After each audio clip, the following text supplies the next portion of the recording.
achilieni nanyi mtaachiliwa. Rudia tena, achilieni nanyi. Rudia tena kwa sauti kubwa. Rudia tena kwa sauti kubwa. Anayesema achilieni ni nani? Anasema achilieni nanyi mtaachiliwa. Kama hautaachilia, wewe hautaachiliwa. Kuachiliwa maana yake huyu mtu alikuwa ameshikiliwa, amebebwa, amekamatwa, ameshikiliwa. Sasa kama unataka kuachiliwa, cha kwanza achilia. Sasa watu wengi wanataka kuachiliwa lakini hawataki kuachilia. Hauwezi ukataka kuachiliwa kama wewe hutaki kuachilia. Na kwenye kuachilia kuna relief.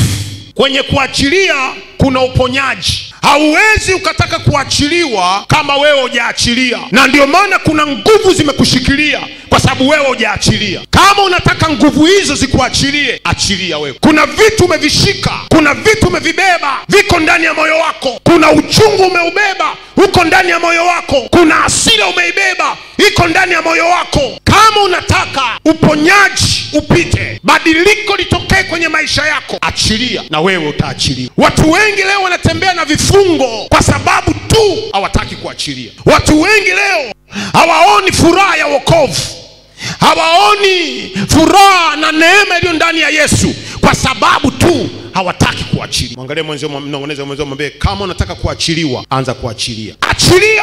Ni kweli amekuumiza moyo, ni kweli amekujeruhi, ni kweli kama mwanadamu inafika wakati unaumia, ni kweli kabisa, hatukatai.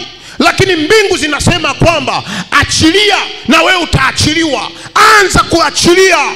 Anza kuachilia ili na wewe uachiliwe, ili uweze kupata amani ya moyo. Hakuna kitu kizuri kwenye maisha kama kuwa na amani ya moyo. Ukiwa na amani ya moyo, hata kama uli kingi, lakini utanawili, utastawi, utanenepa. Lakini kama una amani ya moyo, hata kama ukila kilo 2, huwezi kustawi, huwezi kunenepa, huwezi kunawili, kwa sababu huna amani ya moyo. Yesu atukuzwe. Gusa mwenzio, mwambie achilia na wewe uachiliwe. Unataka uwe huru, unataka uponyaji, unataka uwe na furaha, unataka uone wokovu ni furaha sio mzigo, achilia. Kama utakuwa mtu wa kubeba, utakuwa umefungua mlango wa mashetani, utakuwa umefungua mlango wa kushambuliwa kila wakati na nguvu za giza.